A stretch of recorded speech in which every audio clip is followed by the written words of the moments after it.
The scream tore through the palace before the sun had even risen.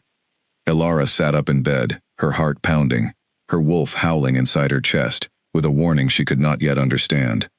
The candles on her dresser had burned low, and the cold morning air pressed through the open window, like a hand reaching for her throat. Something was wrong. She could feel it in her bones, in the marrow, in the ancient thread that connected every Luna to her pack. She rose quickly, wrapping a robe around her shoulders, and stepped into the hallway. Guards rushed past her without bowing, without even looking at her, their faces pale and urgent. That alone told her enough. In the Crimson Moon Palace, no one ignored the Luna. No one dared. Until now. She found Draven in the war room, standing over a table covered in maps and torn parchment. He did not turn when she entered. His shoulders were rigid, his jaw tight, and for a moment, Elara almost did not recognize the man she had married 8 months ago, beneath a sky full of stars and howling wolves. "Draven," she said softly, "what happened?" He turned to face her, and what she saw in his eyes was not love. It was something colder, something she had never seen directed at her before. "Tell me the truth," he said. "Tell me now, and perhaps I will be merciful." Elara blinked, confusion knotting in her stomach. "Truth about what?" "About your meetings," he said, his voice low and dangerous, "with the emissary of the Ashwood territory, about the maps found in your chamber, showing our border defenses, about the letters, Elara, written in your own hand, promising our secrets to our enemies." The room seemed to tilt beneath her feet. "I have never met with any emissary. I have never written any letters. Draven, you know me. You know I would never betray this pack, betray you."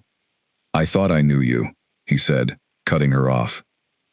"I thought many things."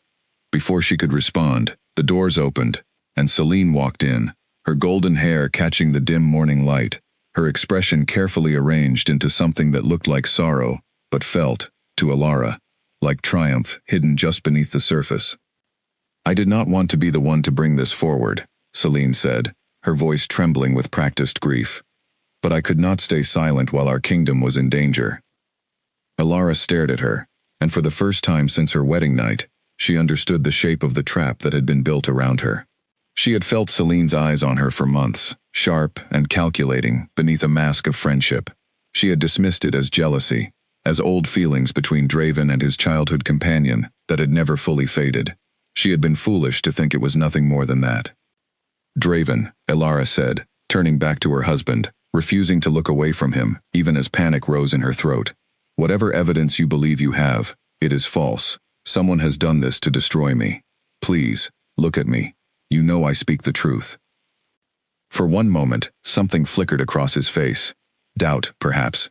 Memory, perhaps.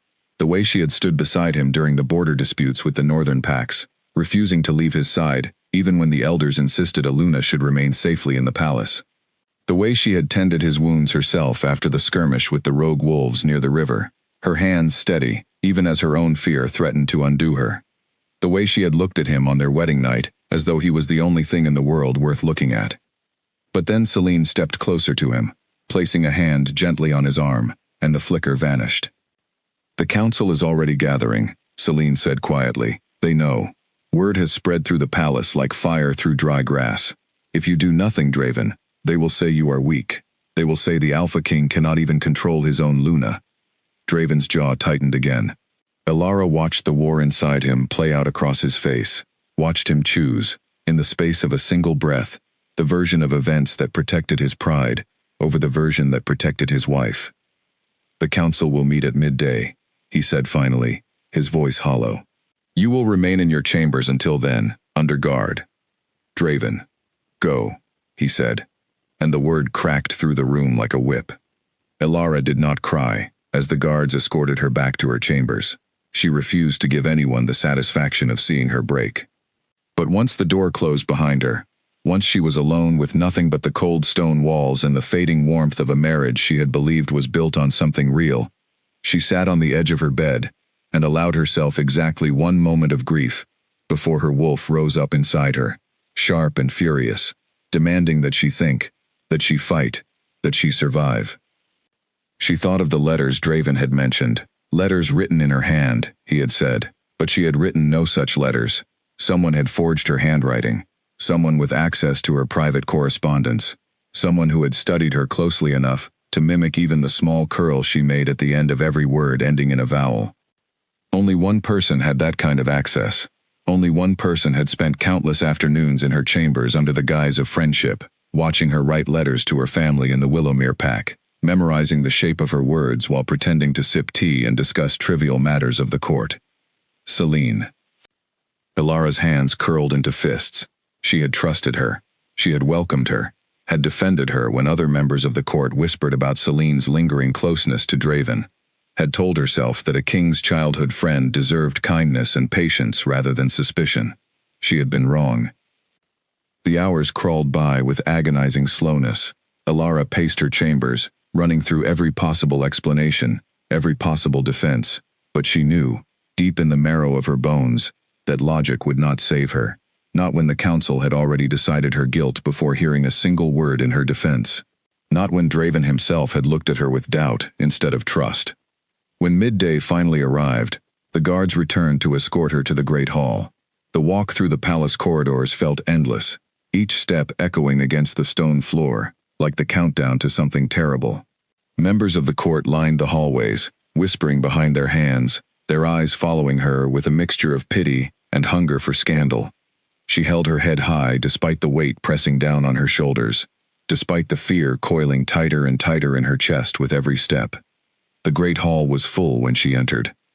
Every pack elder, every noble family, every warrior of rank had gathered beneath the towering stone arches, their faces turned toward her like a wall of judgment waiting to be passed.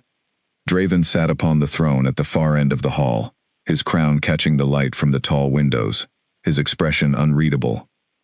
Celine stood near the throne, close enough to Draven that the message was unmistakable to anyone paying attention. Ilara noticed the way several of the older council members exchanged glances at the sight, their eyes narrowing slightly, though none dared speak against what was unfolding. Ilara of the Crimson Moon, announced the head elder, an aging wolf named Alden whose voice still carried the weight of decades of leadership. You stand accused of treason against your pack and your king. How do you answer these charges? I answer that they are false, Ilara said, her voice steady, despite the storm raging inside her. I have never met with any emissary from Ashwood or any other rival territory. I have never written letters betraying this pack's secrets. Someone has forged evidence against me, and I ask only for the chance to prove my innocence before any judgment is passed. A murmur rippled through the hall. Alden raised a hand for silence, then turned to Celine. You claim to have evidence supporting these accusations. Present it now.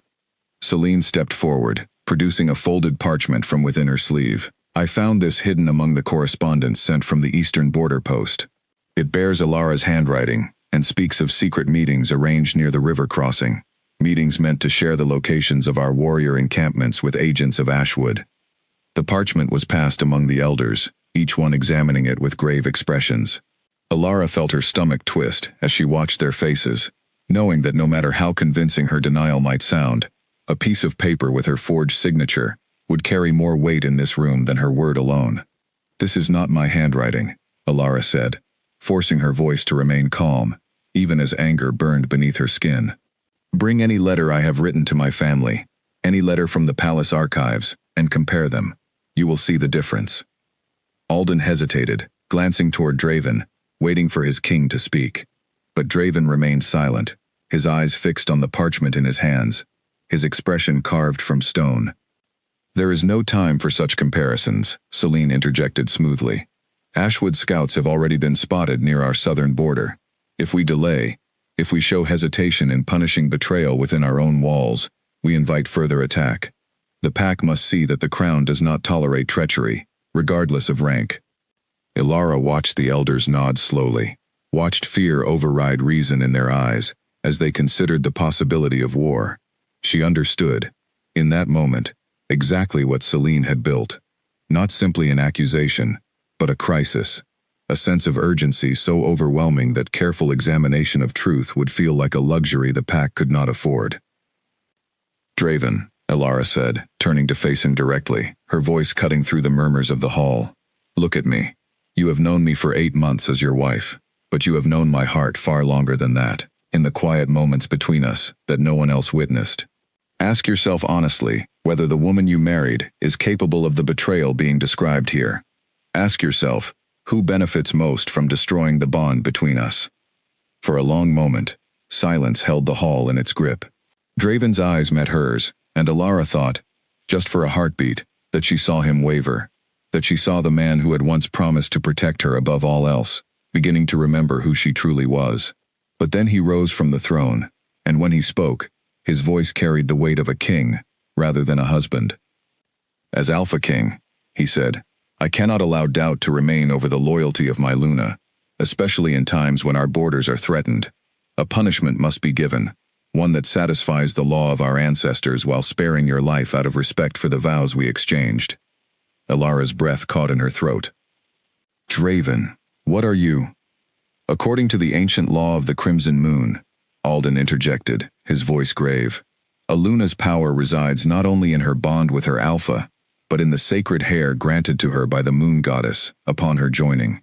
To strip that power without ending a life is the mercy our ancestors provided for cases such as this. Understanding crashed over Alara like ice water. She had heard the old stories, the legends whispered by the eldest members of the pack about Lunas who had fallen from grace generations ago, about the shearing that stripped them of rank and power, while allowing them to live. She had always believed those stories belonged to a distant, forgotten past, relics of a crueler age that no longer applied to the world she lived in. She had been wrong about that too. Draven, she said, her voice breaking for the first time, all pretense of composure crumbling beneath the weight of what was about to happen. Please, do not do this. I am innocent. I have done nothing to deserve this. He did not answer her. He simply nodded toward the guards standing near the hall's entrance, and Alara felt strong hands close around her arms, guiding her forward toward the center of the hall where a simple wooden chair had been placed, waiting for her as though it had known this moment would come. The crowd parted to let her through, their whispers rising into a wave of sound that seemed to press against her from every direction. She searched the faces around her for any sign of support, any elder or noble willing to speak against what was happening, but found only downcast eyes and careful silence. No one wished to be the next accused. She was guided into the chair, and though every instinct screamed at her to fight, to run, to shift into her wolf form and tear through the guards holding her, she forced herself to remain still. She would not give Celine the satisfaction of watching her lose control. She would not give Draven the excuse of claiming she had proven her guilt through violence. Instead, she sat with her spine straight and her chin lifted, and she looked directly at her husband as the ceremonial blade was brought forward. You will regret this, she said, her voice quiet, but carrying through the entire hall, with a clarity that silenced every whisper. Not because I curse you, not because I wish harm upon you, but because one day, you will understand the truth, and by then, it will be too late to undo what you have done here today. Draven's hand trembled slightly as he accepted the blade from the attendant, but his expression remained fixed, his resolve, whether real or forced, holding firm against whatever doubt lingered beneath the surface. He stepped behind her chair. Alara closed her eyes, not out of fear, but to hold on to the image of who she truly was, in this final moment, before the world tried to convince her otherwise. The first cut was slow, deliberate, and the hall fell utterly silent, as the long strands of her hair, dark and rich and marked with the faint silver sheen that all true-born Lunas carried, began falling to the stone floor around her. She felt no pain from the act itself, only the deep, aching sense of something sacred being torn away, a bond severed that could never fully be repaired, not by apology, not by time, not by anything Draven might offer her afterward. She did not cry. She would not allow herself that release in front of a hall full of people who had already decided to believe the worst of her. She sat with her eyes closed and her breathing steady, and she let the ceremony continue until every strand had fallen, until the weight that had rested against her shoulders for her entire life as a wolf was gone, replaced by an unfamiliar lightness that felt, strangely, less like loss and more like the first breath before a long journey. When it was finished, Draven stepped back, and Alara opened her eyes. She rose from the chair without assistance, her movements slow but deliberate, refusing to stumble, refusing to show weakness in front of the court that had condemned her. She turned to face Draven one final time. His eyes were wide, his expression somewhere between shock and regret, as though seeing the reality of what he had done, only now that it could no longer be undone. "Elara," he said, her name barely more than a whisper. She said nothing in return. There was nothing left to say that words could carry the weight of. Instead, she turned away from him, from the throne, from the hall full of people who had watched her sacred power stripped away, without a single voice raised in her defense, and she walked toward the great doors at the far end of the room. No one stopped her, no one dared. She stepped out into the cold afternoon air, the palace grounds stretching before her, the forest beyond calling to something ancient and unbroken within her, something that no blade, no ceremony, no forged letter could ever truly take away. Behind her, the doors of the Crimson Moon Palace closed with a heavy, final sound, sealing away the life she had known, the marriage she had believed in, and the future she had once imagined for herself. Ahead of her lay only the forest, dark and uncertain, and whatever waited within it. Elara took a breath, steadied herself, and began to walk. The forest swallowed her whole within minutes. Elara walked without direction, without purpose beyond simply putting distance between herself and the palace that had betrayed her. Branches scraped against her arms, roots caught at her bare feet, and still she walked, her mind numb, her body running on instinct alone, while her thoughts remained trapped in the great hall, replaying the moment Draven had chosen doubt over trust. She did not know how long she walked before her legs finally gave out beneath her. She collapsed against the base of an old oak tree, her breathing ragged, her strength spent from the shock of the day, as much as the physical exhaustion of her flight. The forest around her had grown dark, the last light of the afternoon fading into the deep blue of early evening, and for the first time since the guards had come for her that morning, Elara allowed herself to feel the full weight of what had happened. She did not know if she cried. She remembered only the cold seeping into her skin, the ache in her chest that had nothing to do with exhaustion, and the strange, hollow lightness where her hair used to rest against her shoulders. She remembered closing her eyes and letting the darkness take her. When she woke, she was no longer beneath the oak tree. She lay instead on a simple cot inside a small wooden cabin, a fire crackling nearby, its warmth chasing away the chill that had settled into her bones. A woman sat beside the fire, her posture straight and alert despite the late hour, her eyes fixed on Elara with an expression of quiet appraisal rather than concern.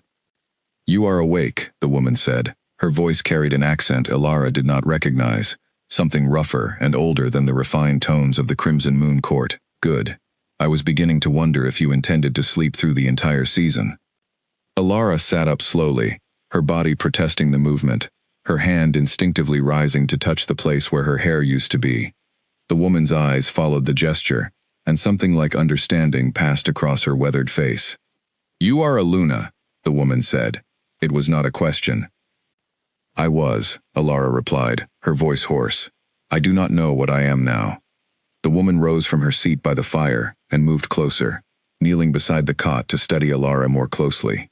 Her eyes were sharp, an unusual shade of amber that seemed to catch the firelight and hold it. "My name is Ivy. I found you near the border of the old territory, half frozen and barely breathing. Another hour in that cold, and you would not have survived the night." "Thank you," Elara said quietly. "I owe you my life." Ivy waved a hand dismissively. "You owe me nothing, but I am curious. The Crimson Moon Pact does not simply lose a Luna without explanation. What happened to you?" Elara hesitated, unsure how much to reveal to a stranger, but exhaustion and grief loosened her caution, and the story spilled out of her in halting sentences. The accusations, the forged letters, Celine's careful manipulation, Draven's choice to believe the worst of her rather than trust the woman he had married. The ceremony in the Great Hall, the ancient law invoked to strip her of her sacred hair rather than end her life outright. Ivy listened without interrupting, her expression growing darker with every detail, until finally, she rose to her feet and paced toward the small window of the cabin, staring out into the darkness beyond. "The Ashwood Law," Ivy said softly. "I did not think any pack still practiced such cruelty." "You know of it?" Ivy turned back to face her, and for the first time, Elara noticed something in her posture that suggested more than simple curiosity. There was history there, old pain, carefully controlled beneath a calm exterior. "I should know it well," Ivy said. "I am not simply a woman who lives alone in these woods, Elara. I am the last remaining member of the original Ashwood Sisterhood, a pack of females who broke away from the old Crimson Moon bloodline generations ago, when the ruling alphas of that time decided that Aluna's power was too dangerous to remain unchecked. They invented the shearing ceremony specifically to control women like us, to ensure that no Luna could ever grow strong enough to challenge the authority of her alpha." Elara stared at her, pieces beginning to fall into place. "The Ashwood territory. The emissary I was accused of meeting with. A convenient lie," Ivy said grimly, "built upon a truth twisted just enough to seem believable. There is no active emissary from Ashwood seeking secrets from the Crimson Moon. There has not been for decades. Whoever accused you knew enough history to make the lie sound plausible to the pack elders, which tells me they studied the old records carefully before setting their trap." Elara's hands curled into fists at her sides. "Celine." "Perhaps," Ivy said, "though I would wager she did not act entirely alone. Such schemes rarely succeed without help from someone with access to the palace archives, someone who understood exactly which levers to pull among the council to ensure your downfall would seem lawful rather than cruel." The revelation settled over Elara like a fresh wave of cold. If Celine had accomplices, if others within the palace had participated in the plot against her, then the danger extended far beyond a single jealous rival. It meant a network of betrayal, one that could easily turn its attention toward Draven himself once she was no longer there to serve as its target. "I need to understand what I am now," Elara said, forcing herself to focus on what she could control rather than the anger threatening to consume her thoughts. "Without my hair, without the mark of a true-born Luna, what power do I still carry?" Ivy studied her for a long moment before answering. "The old stories claim that Aluna's power lives within her hair, because that is what the Crimson Moon bloodline wants its women to believe. It keeps them dependent, keeps them controllable, keeps them afraid of losing everything the moment their hair is cut. But the Sisterhood of Ashwood discovered a different truth generations ago, one that the ruling alphas worked very hard to bury." "What truth?" "That the hair was never the source of power at all," Ivy said. "It was merely a vessel, a symbol the moon goddess allowed her chosen daughters to carry as a mark of favor. The true power lives within the will, within the spirit, within the choice to rise rather than remain broken. The Crimson Moon bloodline stripped that knowledge from its own history, because a Luna who understood her true strength could never be controlled through fear alone." Elara absorbed this slowly, feeling something shift within her chest, a small ember of hope kindling in the space where despair had settled only hours before. "You are saying I am not as powerless as they believe." "I am saying," Ivy replied, "that you have a choice before you. You can remain here, mourning what was taken from you, waiting for someone to rescue you from the life you have lost. Or you can allow me to teach you what the Sisterhood has preserved through generations of hiding, and you can discover exactly how much strength remains within you, hair or no hair." Elara looked down at her hands, remembering the weight of the blade against the back of her neck, the silence of the hall as no one spoke in her defense, the coldness in Draven's eyes as he chose his throne over his wife. She thought of Celine standing close beside him, victorious and untouched, believing her plan had succeeded completely. She thought of the promise she had made to herself in that chair, the quiet vow that she would not let this moment define her as broken. "Teach me," Elara said, lifting her chin, her voice steady despite the exhaustion still clinging to her body. "Teach me everything the Sisterhood knows." Ivy's mouth curved into the faintest hint of a smile, sharp and knowing. "Then rest tonight, Elara of the Crimson Moon. Tomorrow your training begins, and I promise you, it will not be gentle." Elara lay back against the cot as Ivy returned to her seat by the fire, and for the first time since the guards had woken her that morning, she felt something other than grief settle into her chest. It was small, fragile, barely more than a spark, but it was there. Determination. Outside the cabin, the wind moved through the trees, carrying with it the distant howl of wolves from territories unknown, and somewhere far beyond the forest, in a palace that had once been her home, Draven sat alone in his empty chambers, staring at a single strand of dark hair caught in the folds of his sleeve, unable to shake the growing certainty that he had made a terrible, irreversible mistake. 3 days after the shearing ceremony, the first crack appeared in the story Celine had built so carefully. It began with something small, something almost meaningless on its own. A young servant named Grace, who worked in the palace archives cataloging old correspondence, noticed a peculiar detail while sorting through documents for the royal record keeper. The parchment presented as evidence against Alara bore a watermark from a paper mill in the Northern Territory, a mill that had only begun producing parchment for the Crimson Moon Court within the last 2 years. Grace remembered, quite clearly, seeing Celine visit that same mill during a trading trip the previous autumn, long before any official correspondence between the two territories had been established. It was a small thing, easily dismissed as coincidence, but Grace was a careful young woman who noticed details others overlooked, and something about the memory nagged at her until she could not ignore it. She mentioned it, hesitantly, to an older archivist named Nolan, a wolf who had served the Crimson Moon Court for over 30 years and who possessed a memory for detail sharpened by decades of managing the palace's most sensitive records. Nolan did not dismiss her concern. Instead, he quietly began comparing the handwriting on the accusatory letters against genuine samples of Ilara's correspondence stored in the archives, letters she had written to her family in the Willowmere Pack over the years since her arrival at court. What he found troubled him deeply enough that he requested a private audience with Draven, careful to avoid drawing attention from anyone who might report his suspicions before he had gathered sufficient evidence. Draven had not slept properly since the ceremony.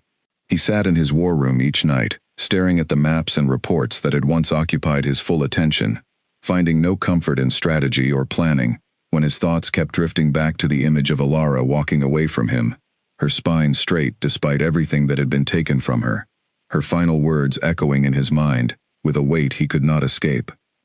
"You will regret this." He had regretted it within hours. He had regretted it the moment the great doors closed behind her, sealing away not just his wife, but something essential in himself, that he had not realized was so deeply connected to her presence. The palace felt colder without her. The pack felt fractured, uncertain, as though the absence of their Luna had created a void that no ceremony or proclamation could fill. When Nolan requested an audience, Draven agreed immediately, desperate for any distraction from the guilt gnawing at him. "Your Majesty," Nolan said, bowing respectfully before laying several documents across the table between them. "I have found discrepancies in the evidence presented against the former Luna that I believe warrant your attention." Draven's chest tightened at the mention of Ilara, though he kept his expression carefully controlled, a habit born of years ruling a court where weakness was quickly exploited. "Explain." Nolan walked him through his findings methodically, pointing out the mismatched watermark, the subtle inconsistencies in letter formation that differed from Ilara's genuine correspondence, the timeline discrepancies that placed the alleged secret meetings during periods when Ilara had been documented elsewhere in the palace, attending to duties witnessed by dozens of servants and nobles. By the time Nolan finished, Draven's hands had curled into fists against the table, his jaw tight with a fury he had not felt in years. "Why did none of this come to light during the council hearing?" he demanded. "Because, Your Majesty," Nolan said carefully. "The urgency created around the accusation left little room for careful examination. Everyone feared the possibility of war with Ashwood. Fear makes people careless with truth." Draven closed his eyes, the memory of that fear washing over him again, the way Celine had spoken of scouts near the southern border, the way the council had nodded along with growing alarm, the way he himself had allowed that fear to override the years of trust he had built with Ilara. He had let urgency replace judgment. He had let old feelings for Celine, feelings he had believed long buried, cloud his ability to see the manipulation happening directly in front of him. "Bring me everyone who had access to Ilara's private chambers over the past 6 months, Draven said, his voice hard. "Every servant, every guard, every noble who visited her rooms for any reason. I want to know exactly how someone gained enough familiarity with her handwriting to forge these letters." Nolan bowed and departed to carry out the order, and Draven sat alone in the war room, staring at the false evidence spread across the table, feeling the full weight of his failure settle over him like a stone. The investigation moved carefully over the following days, conducted in secret to avoid alerting Celine or any potential accomplices before sufficient evidence could be gathered. Servants were questioned individually. Guards were asked to recall the comings and goings from Ilara's chambers. and slowly, methodically, a picture began to emerge that confirmed exactly what Draven had feared. Celine had visited Ilara's chambers frequently during the early months of the marriage, always under the guise of friendship, always bringing small gifts or invitations to tea, always staying long enough to watch Ilara write letters to her family, memorizing the particular way she formed certain letters, the small flourishes she added without conscious thought. One servant, a young man named Caleb who had served as a messenger between the noble households, recalled delivering several packages to Celine's chambers, containing paper stock, ordered specifically from the northern mill, the same mill whose watermark appeared on the forged letters. He had thought nothing of it at the time, assuming Celine simply preferred fine paper for her personal correspondence. Another piece of the puzzle fell into place when a member of the council staff, a wolf named Rowan who managed scheduling for official palace business, revealed that Celine had requested access to the archive room on 3 separate occasions during the weeks before the accusation, each time claiming she needed to research historical trade agreements for a project she was assisting the council with. No such project had ever been formally documented. Draven listened to each report with growing horror, the picture of Celine's betrayal becoming clearer and more damning with every detail. She had not acted in a moment of jealousy or impulse. She had planned this methodically over months, building the pieces of her deception with patient precision, waiting for the right moment to spring her trap. And he had walked directly into it, blinded by history he had thought long resolved, by feelings he had convinced himself belonged only to childhood memories rather than anything that might threaten his marriage. The final confirmation came when Nolan discovered a hidden compartment within Celine's writing desk, accessed during a search authorized under the pretense of routine palace maintenance. Inside, they found drafts of the forged letters, practice attempts at replicating Ilara's handwriting, along with correspondence between Celine and a minor noble from a distant territory, someone with no genuine connection to Ashwood at all, who had agreed to pose as an emissary if questioned, in exchange for a substantial sum of gold and a promised position within the Crimson Moon Court, once Celine secured her place as Luna. Draven read through the correspondence in the privacy of his chambers, each word confirming the depth of the betrayal that had cost him his wife, and nearly cost the kingdom its stability. Celine had not simply wanted to remove Ilara from power. She had wanted to claim the throne beside him for herself, and she had been willing to destroy an innocent woman's life to achieve it. He thought of Ilara's final words to him, the calm certainty in her voice, as she promised he would eventually understand the truth. He had not believed, in that moment, that understanding would arrive so completely, or that it would bring with it such crushing guilt. That night, Draven called for Alden and the full council to gather in the Great Hall once more, though this time, the atmosphere carried none of the urgency and fear that had characterized the previous hearing. Instead, a heavy, uncertain silence hung over the assembled nobles, as Draven presented the evidence Nolan and his investigators had uncovered. The reaction moved through the hall like a wave, shock giving way to anger, anger giving way to shame, as the elders realized how easily they had been manipulated into condemning an innocent woman, based on fabricated evidence and manufactured urgency. "Where is Celine now?" Alden asked, his voice grim. Draven's hands tightened at his sides. "She was last seen this afternoon, requesting permission to visit the Eastern Trading Post. I have sent guards to intercept her, but I fear she may have already anticipated discovery and fled toward the border." "And the former Luna?" Alden asked. "Do we know her whereabouts?" Draven shook his head slowly, the admission costing him more than he expected. "No, she disappeared into the forest 3 days ago, and despite our search parties, no trace of her has been found." The hall fell silent again, the weight of what had been done pressing down on everyone present. Draven looked around at the faces of the council, men and women who had stood by and allowed an innocent woman to be stripped of her sacred power, based on evidence they had not bothered to properly examine, and he felt a fresh wave of anger, not just toward Celine, but toward himself, and every person in that hall who had failed Ilara when she needed them most. "We failed her," Draven said, his voice carrying through the silent hall with a rawness he rarely allowed himself to show. "We failed our Luna, and in doing so, we failed the very laws and traditions we claim to protect. I will not rest until this wrong is made right, whatever that requires, whatever it costs me personally." Alden bowed his head. "What is your command, Your Majesty?" Draven straightened, forcing himself to think clearly, despite the guilt threatening to overwhelm him. Double the search efforts for Alara. I want every warrior we can spare combing the forest and surrounding territories. Send word to the Willowmere pack, in case she has attempted to return to her family, and find Celine. I want her brought before this council to answer for what she has done, not just to Alara, but to the trust of this entire kingdom. The council moved quickly to carry out his orders, but as the hall emptied and Draven found himself alone once more, he felt no relief in finally uncovering the truth.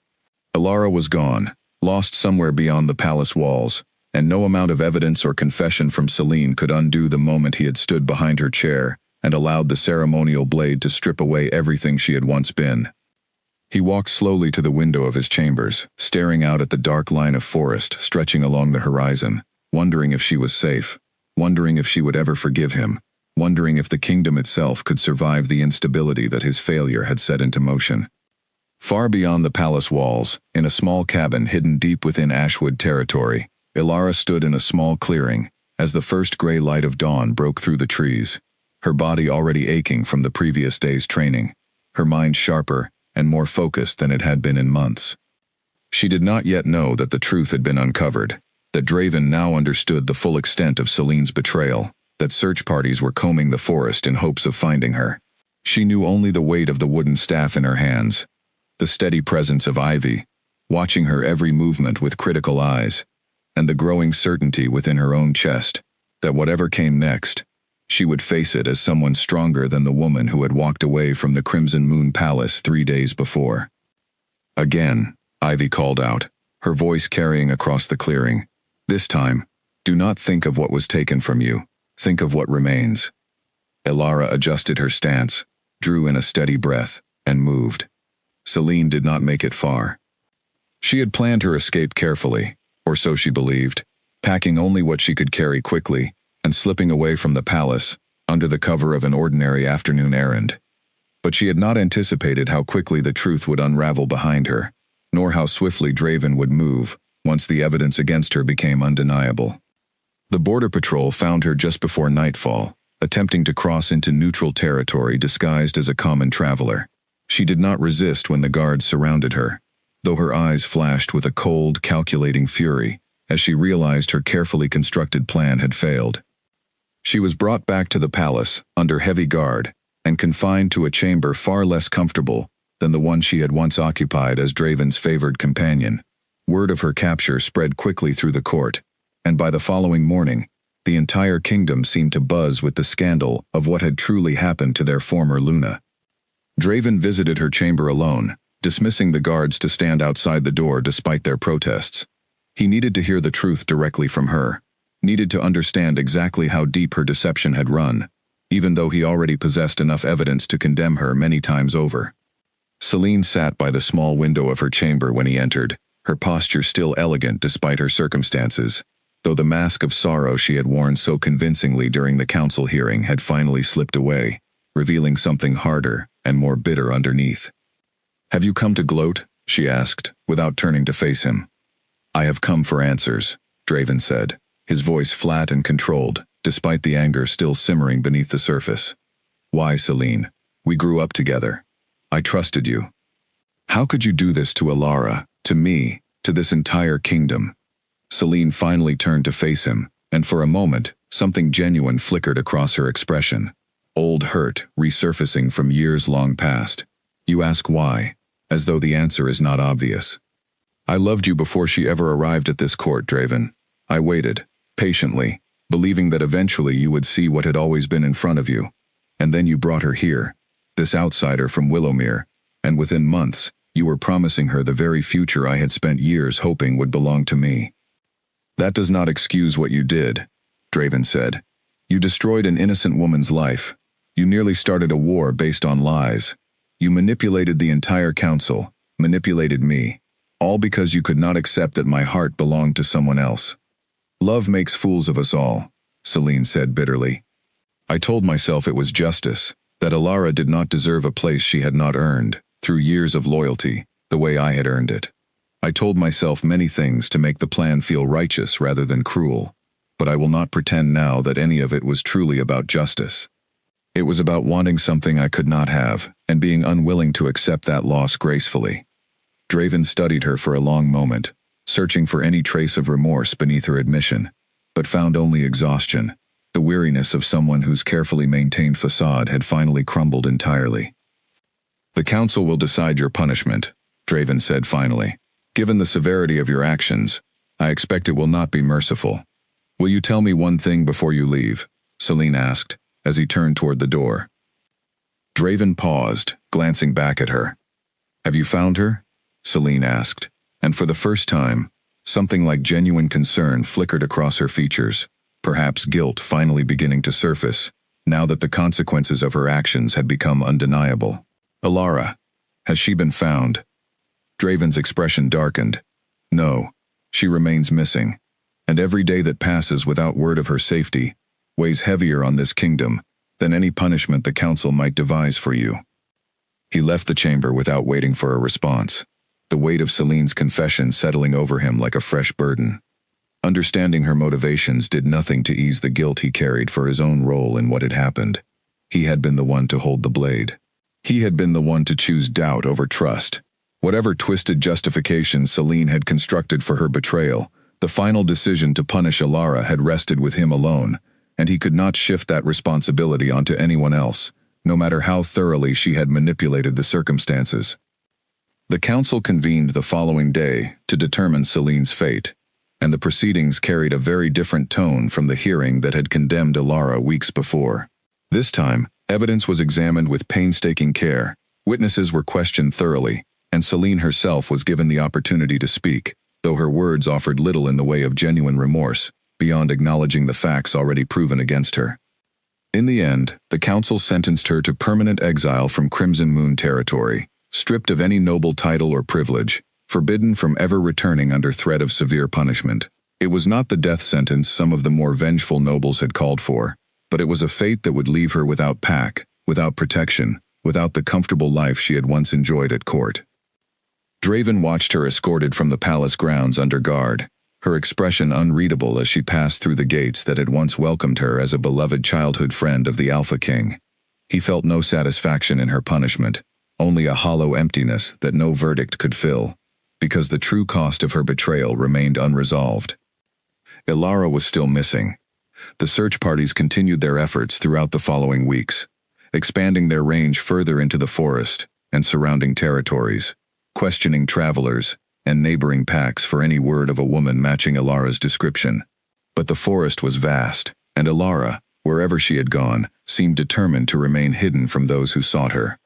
Draven threw himself into the search with an intensity that worried his advisors, leading patrols personally, rather than remaining safely within the palace, as tradition dictated for an Alpha King. He slept little, ate less, and spoke rarely of anything beyond the next search route or the latest report from his scouts. "You cannot continue this way," Alden told him one evening, finding Draven poring over maps in the war room, long after the rest of the palace had retired for the night. "The kingdom needs its king present and capable of leading, not consumed entirely by guilt over a mistake that cannot be undone through exhaustion alone." "How can I lead a kingdom I nearly destroyed through my own blindness?" Draven asked, his voice raw with an exhaustion that went far beyond the physical. "I owe her more than exhaustion, Alden. I owe her everything, and I do not know if I will ever have the chance to repay even a fraction of that debt." Alden was quiet for a long moment before speaking again. "Perhaps the search itself is not the answer, Your Majesty. Alara is no longer the woman who left this palace weeks ago, stripped of her sacred hair and her position. Whatever she has become in the time since, whatever strength she has found beyond these walls, I suspect she will return when she is ready, and not a moment before. Chasing her through the forest may only delay that return, or worse, drive her further away." Draven considered this, the wisdom in Alden's words settling uncomfortably against the desperate need he felt to fix what he had broken as quickly as possible. But even as he acknowledged the truth in the old Elder's counsel, he could not fully release the urgency driving him forward. He thought of Alara's final words to him in the Great Hall, the quiet certainty in her voice as she promised he would eventually understand. He had understood now, fully and completely, the depth of his failure, but understanding alone did not feel like enough. He needed to find her, needed to stand before her, and offer whatever apology might begin to repair the damage he had caused, even knowing that some wounds might never fully heal, no matter how sincerely he sought forgiveness. Meanwhile, deep within the territory once claimed by the Ashwood sisterhood, Elara's training continued, with an intensity that left little room for dwelling on the palace she had left behind. Ivy pushed her through exercises designed to awaken abilities Elara had never known she possessed, teaching her to draw strength from sources beyond the traditional bond between Luna and Alpha that the Crimson Moon bloodline had always relied upon. "Your wolf does not need permission from anyone to be strong," Ivy told her during one particularly grueling session, as Elara struggled to maintain her footing against the older woman's relentless attacks. "The Crimson Moon teaches its daughters that their power flows through their bond with a mate, through the sacred hair marking them as chosen. But true strength has always lived within the self, waiting to be discovered by those brave enough to look for it, without depending on anyone else to grant it to them." Elara absorbed every lesson with fierce determination, channeling the anger and grief she still carried into something productive, something that transformed her pain into purpose, rather than allowing it to consume her entirely. Each day brought new discoveries about her own capabilities, new understanding of a strength that had always existed within her, hidden beneath generations of tradition that taught Lunas to see themselves as vessels for power, rather than sources of it. She did not yet know that the truth of Celine's betrayal had been uncovered, that Draven now understood the full weight of his mistake, that search parties combed the forest hoping to find her and bring her home. She knew only the path forward that Ivy had shown her, the growing strength within her own body and spirit, and the quiet certainty that whatever awaited her beyond this forest, she would face it, not as the broken Luna who had been stripped of her power, but as something entirely new, something the Crimson Moon Palace had never before witnessed within its walls. Something unbreakable. Weeks passed, and the seasons began to shift, the forest around the small cabin turning from the deep green of late summer into the golden hues of autumn. Elara barely noticed the change, so consumed was she by the rigorous training Ivy had designed to unlock every hidden reserve of strength within her. Each morning began before sunrise, with exercises meant to sharpen her senses beyond what she had ever needed as a Luna within the palace, where guards and warriors had always stood ready to handle any threat before it reached her. Ivy taught her to track prey through dense undergrowth using scent alone, to move silently across terrain that would have betrayed any careless step, to read the subtle signs of danger long before they became visible to the untrained eye. The afternoons brought combat training, brutal and unforgiving, as Ivy pushed Elara through drills that left bruises across her arms and legs, testing her endurance far beyond anything she had experienced in her sheltered life at court. At first, Elara struggled, her body unaccustomed to such demands, her instincts still shaped by years of relying on others for protection, rather than trusting her own capabilities. But slowly, gradually, something began to shift within her. "You are still fighting like someone who expects to lose," Ivy told her one afternoon, circling Elara in the small clearing behind the cabin, her wooden staff held loosely at her side. "Fight like someone who has already decided to win, and your body will follow your mind's certainty." Elara adjusted her stance, drawing in a steady breath, and for the first time since her training began, she felt something click into place within her, a shift in perspective that seemed to unlock a reserve of strength she had not known existed. When Ivy struck at her next, Elara moved with a speed and precision that surprised them both, deflecting the blow and countering with a strike of her own that sent Ivy stumbling backward, an expression of genuine surprise crossing her weathered features. "Good," Ivy said, recovering quickly, though the pride in her voice was unmistakable. "Very good. Now, again." The training continued through the following weeks, each session building upon the last, until Elara found herself capable of movements and reflexes that would have seemed impossible to the woman who had once sat quietly through council meetings, deferring to Draven's judgment in matters beyond her own household. She began to understand what Ivy had meant about the true source of Luna's power, feeling it awaken within her not as some external gift bestowed by the moon goddess, but as something that had always existed within her own spirit, waiting patiently to be recognized and claimed. Beyond the physical training, Ivy also began teaching her the history of the Ashwood sisterhood, stories passed down through generations of women who had broken away from the Crimson Moon bloodline, rather than submit to a system that valued their sacred hair over their own agency and strength. The sisterhood was founded by a Luna named Freya, Ivy explained one evening as they sat by the fire, the autumn wind rattling the shutters of the small cabin. She served the Crimson Moon Alpha of her time faithfully for years, only to discover that he had begun planning to set her aside in favor of a younger, more politically advantageous match. Rather than accept her fate quietly, she gathered the other women of the pack who felt similarly trapped by a system that valued them only for the power their hair symbolized, and together they left, establishing a new territory, built on principles very different from those of the Crimson Moon. What happened to her? Alara asked, leaning forward with genuine interest. She lived a long, full life, Ivy said, a faint smile crossing her features. She trained generations of women who came to her seeking refuge from similar injustices, teaching them the same lessons I now teach you. The sisterhood thrived for many decades, a haven for any woman willing to reject the notion that her worth depended entirely on her relationship to a male alpha's authority. But the sisterhood no longer exists as it once did, Alara observed, glancing around the modest cabin that seemed to represent all that remained of what had once been a thriving community. Ivy's expression grew somber. The Crimson Moon bloodline could not tolerate an alternative existing so close to their territory, a living example that challenged everything their traditions claimed about a Luna's proper place. 2 generations ago, they launched an attack against the sisterhood, framing it as a defensive action against supposed aggression, though in truth, the sisterhood had never posed any threat beyond simply existing as proof that women could thrive, without depending entirely on male authority. Most of the sisters were killed or scattered. I am among the few who survived, hiding in these woods ever since, preserving what knowledge I could, in hopes that one day it might be needed again. Alara absorbed this history with growing understanding, seeing more clearly now the full scope of what the Crimson Moon bloodline had built its power upon, the careful control exercised over generations to ensure that women within the pack remained dependent upon the favor and protection of their alphas, rather than discovering their own inherent strength. "Why did you save me?" Alara asked quietly. "You could have left me in the forest that night. You could have avoided any risk of drawing the Crimson Moon's attention back to this territory." Ivy was quiet for a long moment, staring into the fire before answering. "Because when I found you, half frozen and stripped of everything you had believed defined your worth, I saw in you the same choice Freya faced generations ago. I saw someone who could either accept the narrative others had written for her, or rise to write her own story instead.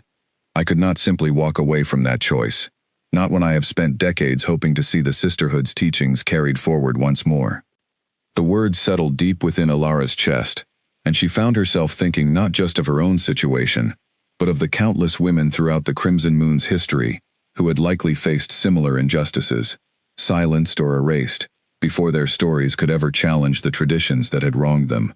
She thought of the sisterhood's teachings, preserved through decades of hiding and hardship, waiting for someone willing to carry them forward once more. She thought of the empire she had once called home, still operating under the same flawed traditions that had allowed her downfall, still vulnerable to the same manipulations that Celine had exploited so effectively. If nothing changed, if no one challenged the system that had permitted such injustice, how many other women might eventually face the same fate she had endured? "Teach me everything," Alara said, her voice carrying a new resolve that had not been present in her earlier requests. "Not just enough to survive on my own, but enough to eventually challenge the system that made this possible in the first place." Ivy studied her carefully, something like satisfaction crossing her weathered features. "That is a much larger undertaking than simple survival, Alara. Are you certain that is the path you wish to walk?" Alara thought of the great hall, of the silence that had greeted her plea for justice, of the coldness in Draven's eyes as he chose his throne over his wife. She thought of the weight of her hair falling to the stone floor, the collective breath of an entire court witnessing her humiliation, without a single voice raised in protest. "I am certain," she said. "Whatever it takes, I will not allow what happened to me to simply fade into another forgotten story, buried the way the sisterhood's history was buried. I will rise, and when I do, the Crimson Moon will have to reckon with exactly what they tried to destroy." Ivy nodded slowly, a rare warmth entering her expression. "Then we have much work ahead of us. The training you have completed so far has only begun to unlock your true potential. What comes next will demand more from you than anything you have faced before, physically and mentally. Are you prepared for that challenge? I have already survived losing everything I once believed defined me, Alara said. I do not fear what comes next.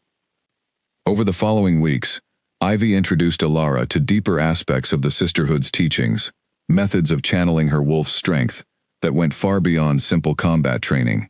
She learned to sense the emotional currents within a room, a skill that would prove invaluable in navigating the political complexities she would eventually need to face.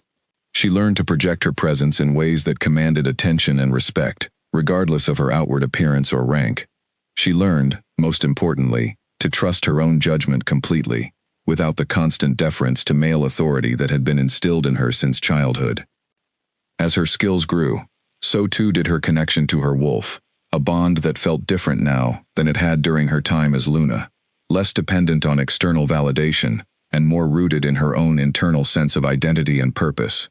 She began to shift more easily, moving between her human and wolf forms with a fluidity that surprised even Ivy, who had trained many capable students throughout her years of hiding, but had rarely seen someone progress so quickly once they truly committed to the process. You carry something rare within you, Ivy observed one evening, watching Alara complete a complex series of movements that combined elements of both her human combat training and her wolf's natural instincts. I have trained others who found strength through similar methods, but few who integrated it so completely, so quickly. Perhaps there was truth in the old stories after all, about your bloodline carrying a particular connection to the moon goddess's original blessing. What do you mean? Alara asked, pausing her movements to look at Ivy with curiosity.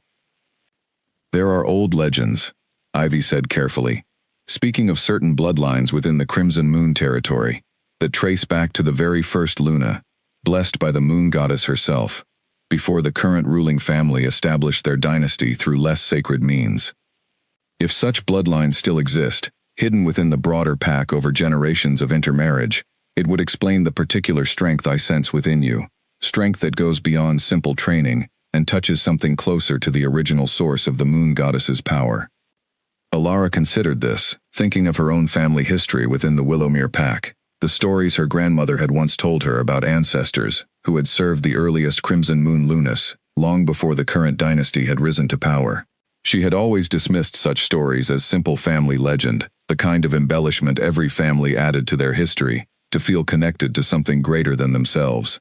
But now, standing in this forest clearing, with strength coursing through her body that felt both new and somehow ancient, she wondered if there might be more truth to those old family stories than she had ever considered.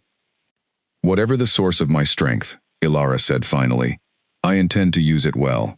The Crimson Moon Palace made a grave mistake in believing that stripping away my hair would break me. Instead, they have given me the opportunity to discover exactly how much power I truly carry, power that no ceremonial blade could ever fully take away. Ivy smiled, a rare expression of genuine pride crossing her features. Then let us continue, Alara. There is still much for you to learn, and I suspect that time may be shorter than either of us would prefer, given the search parties I have noticed passing through the outer edges of this territory in recent weeks. Alara's breath caught slightly at this revelation. Search parties? From the Crimson Moon? Ivy nodded. It seems your Alpha King has finally uncovered the truth of what was done to you. Whether that discovery changes anything for you now remains entirely your choice to determine. Alara stared out into the darkening forest, thinking of Draven, of the coldness in his eyes during that final confrontation in the Great Hall, of the warmth that had once existed between them before Celine's manipulation had poisoned everything they had built together. She did not know, in that moment, whether she wanted to be found or whether she preferred to continue forging her own path forward, entirely free from the complications of a marriage built on trust that had proven so fragile when tested. But whatever choice she eventually made, she knew now that it would be hers alone to determine, made from a position of strength rather than desperation or dependency. For the first time since the shearing ceremony, that certainty felt like enough. News of the Crimson Moon's troubles traveled faster than Draven would have liked. Within weeks of Celine's exile, whispers began circulating among the neighboring territories that the Crimson Moon Pack had fallen into disarray, its throne without a Luna, its Alpha King distracted and weakened by scandal and guilt. Such whispers, in the world of pack politics, rarely remained harmless for long. The first sign of real trouble, came from the eastern border, where scouts reported unusual movement among the warriors of the Thornfield territory, a rival pack that had long harbored ambitions of expanding its influence at the Crimson Moon's expense. Thornfield had never dared challenge the Crimson Moon directly, during the years of Draven's strong, stable rule, but a kingdom without a Luna, its bond of collective strength weakened, presented an opportunity too tempting for an ambitious rival to ignore. Draven received the reports with a growing sense of dread, understanding all too well the deeper implications behind Thornfield's sudden boldness. Among the wolf packs, a Luna's presence was not merely symbolic. The bond between Alpha and Luna served as an anchor for the pack's collective strength, a source of stability that rippled outward through every warrior and citizen within the territory. Without that anchor, the Crimson Moon's warriors fought with diminished coordination, their instinctive connection to one another frayed at the edges, in ways that would prove costly in any real confrontation. "We cannot ignore this threat," Alden advised during a hastily convened council meeting, the tension in the Great Hall palpable as the elders debated their response. "Thornfield scouts have been spotted testing our southern defenses for the past week. If they sense true weakness, they will not hesitate to press their advantage." "What would you have me do?" Draven asked, frustration evident in his voice. "I cannot manufacture a Luna from nothing, simply to satisfy Thornfield's calculations of our strength." "Perhaps not," Alden said carefully, "but you could at least demonstrate to our warriors, and to any watching enemies, that the throne remains capable of decisive leadership, regardless of the current absence of a Luna. Weakness invites aggression, Your Majesty. Strength, even without a full restoration of the traditional bond, may be enough to discourage Thornfield from testing us further." Draven considered this advice, recognizing the wisdom within it, even as guilt over Alara's continued absence gnawed at him constantly. He threw himself into strengthening the kingdom's defenses, personally overseeing training exercises for the warrior ranks, meeting with border patrol leaders to reassess vulnerable points along their territory, working tirelessly to project an image of strength that might discourage Thornfield's ambitions. But privately, he knew that no amount of strategic planning could fully compensate for what had been lost. The pack felt it too, a subtle but unmistakable shift in morale among the warriors, a sense of uncertainty that no rousing speech or show of force could entirely dispel. They had lost faith, not just in their missing Luna's safety, but in their king's judgment, in the stability of a throne that had condemned an innocent woman based on manipulated evidence. Rebuilding that trust would take more than military preparation. It would require Draven to confront, publicly and completely, the full extent of his failure, and to demonstrate through consistent action that he had truly learned from the mistake that had cost his kingdom so dearly. He began holding open councils, sessions where any member of the pack, regardless of rank, could bring concerns directly to his attention. He commissioned a full review of the ancient laws that had permitted Alara's punishment, working with scholars and elders to identify exactly how such traditions had been corrupted over generations into tools of control rather than genuine justice. He ordered reparations prepared for Alara's family in the Willowmere pack, acknowledging publicly the wrong that had been done to their daughter, regardless of whether she ever returned to claim her place. Slowly, gradually, these efforts began to show results. The pack's morale stabilized somewhat, warriors regaining a measure of confidence in their king's leadership, even as they continued to feel the absence of their Luna's stabilizing presence. But the underlying vulnerability remained, a crack in the kingdom's foundation that Thornfield scouts continued to probe with growing boldness. The situation reached a critical point when word arrived that Thornfield had begun forming an alliance with two smaller neighboring territories, combining their resources and warriors into a coalition significant enough to seriously threaten the Crimson Moon's borders, if diplomatic efforts failed to resolve the growing tension. Draven called for an emergency council session, the weight of the coalition's threat settling heavily over the assembled elders and warrior leaders.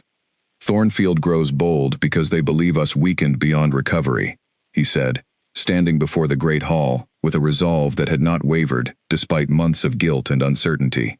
"We must decide, as a united front, how best to respond to this threat before it escalates beyond diplomatic resolution. Perhaps it is time to consider a new Luna," one of the younger council members suggested carefully, glancing around the hall to gauge the reaction to such a sensitive proposal. "Not to replace what was lost, but to restore the stability our pack desperately needs in these uncertain times." The suggestion hung heavy in the air, and Draven felt something tighten in his chest at the mere thought of formally moving forward without Elara, of accepting that she might never return, that the wrong done to her might never be properly righted.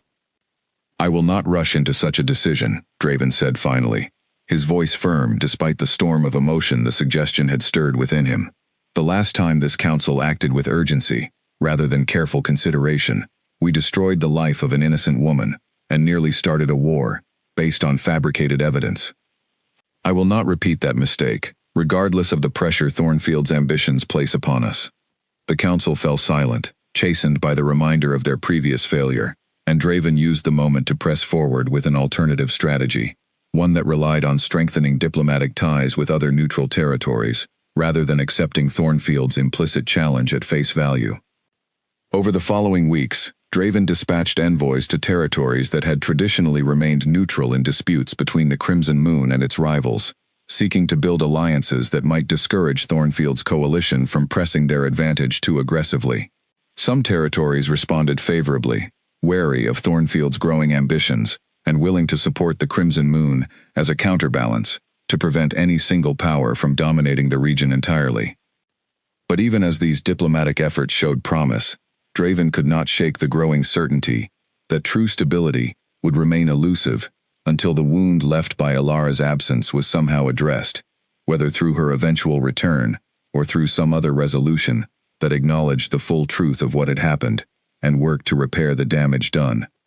He thought of her constantly, wondering where she had gone, whether she remained safe within the vast forest that had swallowed her disappearance, whether she had found some measure of peace beyond the walls that had once confined her.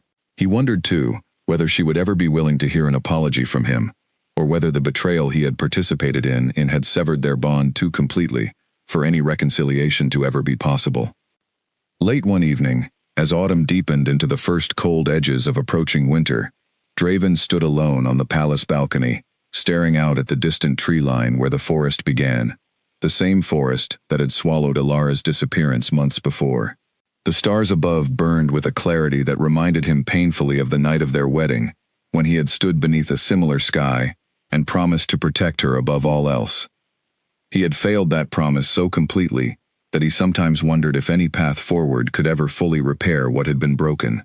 But even amid that uncertainty, a stubborn hope remained, a conviction that somewhere beyond the tree line, Elara continued to exist, continued to breathe and grow, and become whoever she was meant to be, beyond the constraints of the life she had once lived, within these palace walls. He did not know, standing there beneath the cold autumn stars, that within that same forest, Elara had already begun to hear whispers of Thornfield's growing ambitions, carried through the network of scattered allies and sympathetic pacts that Ivy had maintained over her decades in hiding. He did not know that the woman he had wronged so deeply was already beginning to consider what role, if any, she might choose to play in the unfolding crisis threatening the kingdom she had once called home. He knew only that he missed her, with an ache that had not diminished despite the months that had passed, and that whatever came next for his troubled kingdom, he would face it carrying the weight of a mistake he could never fully undo, only hope to eventually make right.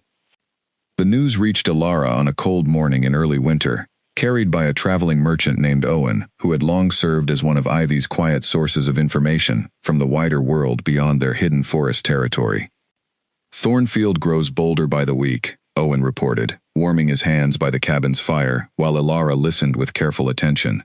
"They have formed an alliance with 2 smaller territories, and their combined warriors now number enough to seriously threaten the Crimson Moon's borders if diplomacy fails. The Alpha King has been working tirelessly to secure counter-alliances, but many territories remain hesitant to commit fully, uncertain whether the Crimson Moon's current instability makes it a reliable partner." Elara absorbed this information with a complicated mixture of emotions.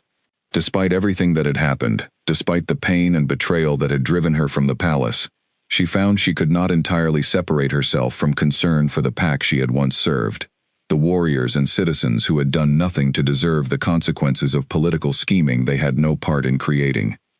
"What of the Alpha King himself?" Ivy asked, her tone carefully neutral, though Elara suspected she was watching for a reaction.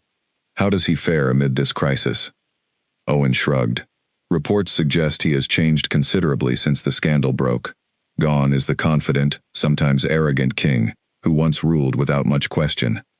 In his place stands someone more careful, more willing to listen to counsel from all ranks, though also visibly burdened by guilt that shows no sign of fully lifting. Some among the pack speak of him almost with pity now, watching him work tirelessly to protect a kingdom he nearly destroyed through his own poor judgment. Ilara said nothing for a long moment, staring into the fire as she processed this information. Part of her wanted to feel nothing but continued anger toward Draven, wanted to hold on to the righteous fury that had fueled her training these past months. But another part of her, one she was reluctant to fully acknowledge, felt something softer stirring at the thought of him struggling alone with the consequences of his mistake, working to rebuild trust with a pack that had lost faith in his leadership. The council has suggested he consider naming a new Luna, Owen added, though he has apparently refused to move forward with any such decision, insisting that rushed judgment is exactly what led to the current crisis in the first place.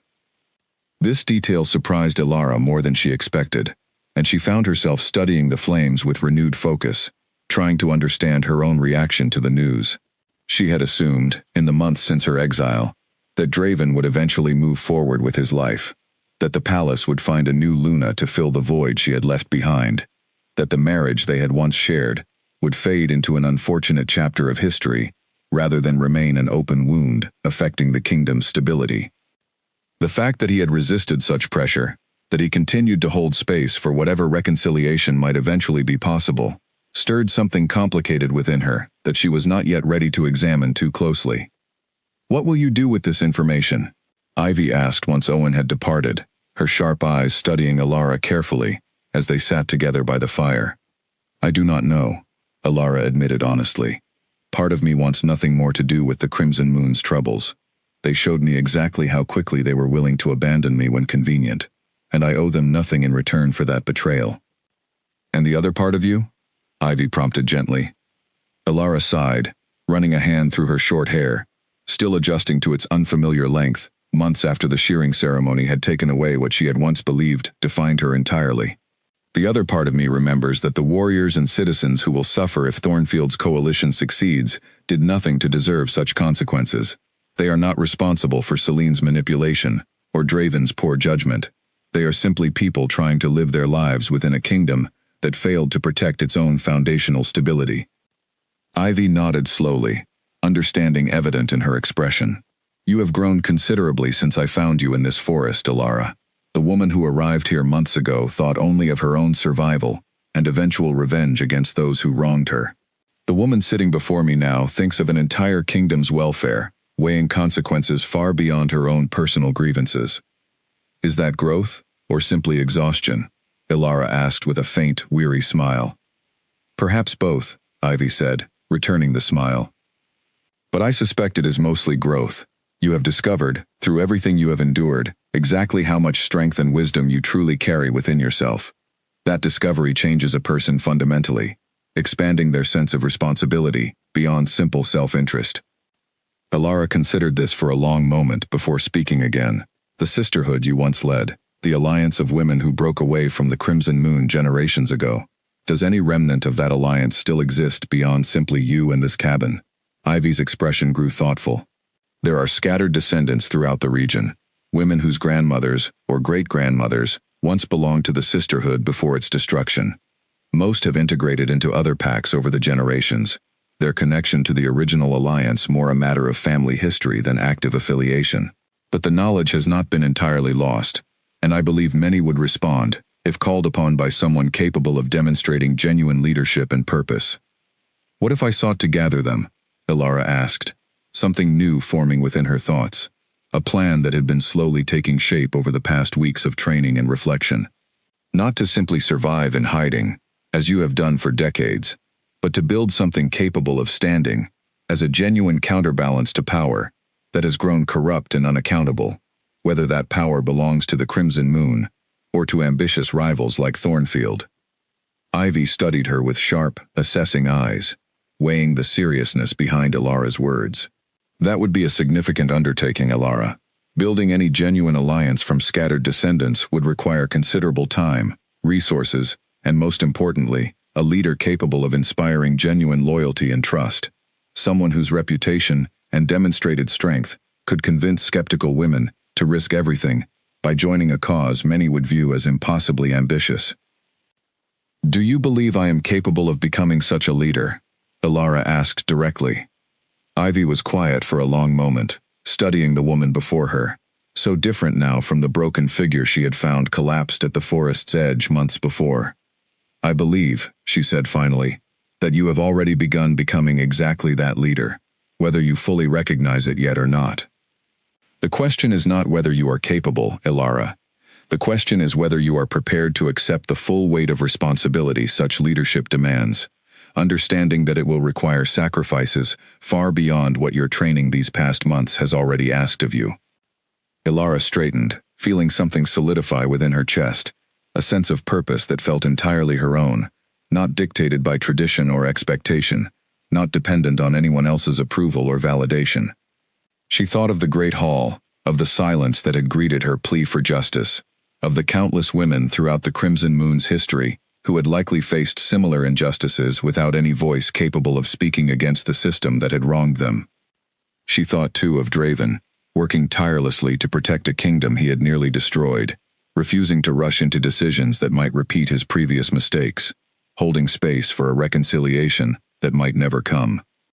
Whatever complicated feelings remained between them, whatever reckoning still needed to occur before any true resolution could be reached, Ilara understood now that her path forward extended far beyond simple personal grievance or eventual reunion. She had discovered something larger than herself within these months of training and reflection, a purpose that called her toward building something entirely new, something capable of ensuring that no woman within these territories would ever again face the injustice she had endured without recourse or support. "I am prepared," Ilara said, her voice steady and certain. "Whatever sacrifices this path requires, I am prepared to make them. Help me find the descendants of the sisterhood, Ivy. Help me build something worthy of the legacy Freya established generations ago, something strong enough to ensure that power within these territories can never again operate without genuine accountability." Ivy rose from her seat by the fire, moving to a small chest tucked into the corner of the cabin that Ilara had noticed before, but never asked about. She opened it carefully, revealing old maps and documents that had clearly been preserved with great care over many years. "Then let us begin," Ivy said, spreading the materials across the table between them. "These are the last known locations of families connected to the original sisterhood, recorded by those who came before me, and passed down through generations of careful preservation. It will not be an easy task, gathering scattered descendants who may have no interest in reviving a legacy their families abandoned generations ago, but if anyone can accomplish it, I believe it is you." Ilara leaned forward, studying the maps with fierce determination, already beginning to plan the journey ahead. Outside the cabin, snow had begun to fall, the first true snowfall of the approaching winter, blanketing the forest in a quiet, transformative white that seemed to mirror the transformation occurring within Ilara herself. She was no longer simply the broken Luna who had fled the Crimson Moon Palace months before. She was becoming something new, something the ancient traditions had never anticipated, something that would eventually force even the most stubborn defenders of the old order to reckon with the true nature of the power they had always underestimated. By midwinter, the situation along the Crimson Moon's eastern border had deteriorated beyond what diplomatic efforts could contain. Thornfield's coalition, emboldened by months of perceived weakness within the Crimson Moon territory, finally crossed the line from posturing into open aggression. A series of skirmishes broke out along the contested border regions, small at first, easily dismissed as isolated incidents, but growing steadily in frequency and intensity as the weeks progressed. Draven received the reports with mounting alarm, understanding that Thornfield's leadership had likely concluded that further hesitation would only strengthen the Crimson Moon's position, rather than weaken it further. If war was coming, and increasingly it seemed inevitable, Thornfield clearly intended to strike while they still believed the advantage remained firmly in their favor. "We need every warrior we can muster," Draven told his war council, the tension in the room thick enough to feel physically oppressive. "Send word to every allied territory who has expressed even tentative support. We cannot face this coalition alone if they intend to press their full advantage." The response from allied territories proved disappointingly limited. Many who had offered cautious diplomatic support during peaceful negotiations grew hesitant when actual conflict loomed, unwilling to commit their own warriors to a fight that carried genuine risk without corresponding certainty of victory. The Crimson Moon's continued instability, the absence of a Luna anchoring the pack's collective strength, made potential allies wary of investing their own resources into what might prove a losing cause. Draven felt the weight of this isolation pressing down on him with crushing intensity. Every diplomatic setback, every ally who quietly withdrew their tentative support, reinforced the reality that his kingdom's vulnerability traced directly back to his own catastrophic failure months before. He had condemned an innocent woman, weakened the very bond that gave his pack its collective strength, and now that weakness threatened to cost countless warriors their lives, in a war that might never have occurred had he simply trusted his wife, instead of believing manufactured lies. The first major confrontation came on a bitterly cold morning, when Thornfield's forces launched a coordinated assault against the Crimson Moon's eastern outposts, overwhelming the smaller garrisons stationed there before reinforcements could arrive.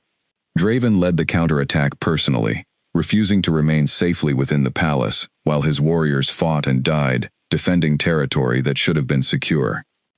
The battle proved costly on both sides, but the Crimson Moon's diminished collective strength, the fractured coordination among warriors who had lost faith in their pack's stability, resulted in casualties far higher than should have been necessary against a coalition that, on paper, possessed comparable numbers and resources. Draven watched warriors he had known for years fall in battle, their deaths weighing on him with a guilt that threatened to overwhelm even his considerable capacity for enduring hardship. They managed to hold the eastern outposts, barely, but the cost made clear that the Crimson Moon could not sustain a prolonged conflict against Thornfield's coalition without significant reinforcement or a genuine restoration of the pack's collective strength. "We cannot continue absorbing losses at this rate," Alden warned during the war council that followed the battle, his weathered face grave with concern. "Thornfield's coalition grows more confident with each engagement. If this pattern continues, we face not merely military defeat, but the complete collapse of Crimson Moon territory as an independent power." Draven stared at the maps spread across the table, the markers indicating territory already lost to Thornfield's advancing forces, and felt something close to despair settling over him for the first time since Alara's disappearance. He had spent months trying to atone for his failure, working tirelessly to rebuild trust and stability, but circumstances had moved faster than his efforts could compensate for, and now the entire kingdom stood at genuine risk of collapse because of a mistake he could never fully undo. "There must be something more we can do," Draven said, though even his own voice carried the exhaustion of someone running out of viable options. "Perhaps," Alden said carefully, "it is time to consider what many among the council have suggested for months. A new Luna, chosen not for love or personal connection, but for the political and spiritual stability her presence would restore to our pack's collective strength." Draven closed his eyes, the suggestion striking him with fresh pain despite having heard variations of it repeatedly over the preceding months. "I cannot simply replace her, Alden. Not after everything that happened. Not while knowing the truth of how she was wronged." "I understand your reluctance, Your Majesty," Alden said gently, "but consider the cost of continued hesitation. Warriors have already died in this conflict, and more will die if we cannot restore our pack's fundamental stability soon. Sometimes leadership requires sacrifices that extend beyond personal feeling, difficult as that reality may be to accept." Draven said nothing for a long moment, wrestling with a decision that felt impossible, regardless of which direction he chose. To move forward with a new Luna felt like a final betrayal of Alara, an acknowledgement that he had given up hope of ever making right the wrong he had done to her. But to continue refusing, while warriors died and territory fell to Thornfield's advancing coalition, felt equally unconscionable, prioritizing his own guilt and hope over the lives of countless pack members depending on his leadership. "Give me until the next full moon," Draven said finally, his voice heavy with the weight of the decision. "If circumstances have not changed by then, if there remains no path toward genuine reconciliation or restoration of our pack's proper stability, I will consider what you propose." Alden nodded, accepting the compromise, though his expression suggested he doubted much would change within such a limited time frame. The council dispersed, leaving Draven alone, with maps marking territory lost and warriors fallen, the accumulated weight of consequences that traced back, ultimately, to a single moment when he had chosen doubt over trust in the woman he loved. Meanwhile, word of the Crimson Moon's mounting crisis reached Alara through the growing network Ivy had helped her establish over the preceding weeks, as they worked to gather descendants of the original sisterhood scattered throughout the region. The reports painted an increasingly grim picture: casualties mounting, territory falling, allied support withdrawing, in the face of Thornfield's growing momentum. Alara received this news while standing in a modest gathering hall in a small territory, 2 days' journey from Ivy's hidden cabin, where she had successfully recruited 3 women, descended from the original sisterhood, each possessing latent strength they had never fully understood or developed within their adopted packs. The gathering represented genuine progress toward the alliance she and Ivy had envisioned, but it remained far too small, far too undeveloped to offer any immediate assistance to a kingdom facing the kind of crisis Thornfield's coalition now represented. "The Crimson Moon may fall before we have built anything substantial enough to matter," one of the newly recruited women, a sharp-eyed warrior named Mira, observed as they studied the latest reports together. "Does that possibility concern you, given your history with that territory?" Alara considered the question carefully before answering. "It concerns me for the sake of warriors and citizens who bear no responsibility for the mistakes that led to this crisis. Whatever my personal feelings toward the Crimson Moon's leadership, I do not wish to see innocent people suffer the consequences of Thornfield's ambition, particularly when that ambition has been enabled by vulnerabilities created through injustice, I understand all too personally." "Then what will you do?" Mira asked directly. Alara stared at the map spread before them, tracing the boundary lines between Crimson Moon territory and Thornfield's advancing coalition, feeling the weight of a decision that would determine far more than simply her own path forward. She thought of the warriors who had died defending territory that should have remained secure. She thought of Draven, refusing to rush into replacing her despite mounting pressure, still holding space for a reconciliation that circumstances increasingly threatened to make impossible. She thought, too, of everything she had built these past months, the strength she had discovered within herself, the purpose that had emerged from tragedy, the beginning of something that might eventually grow into a genuine alternative to the flawed traditions that had nearly destroyed her.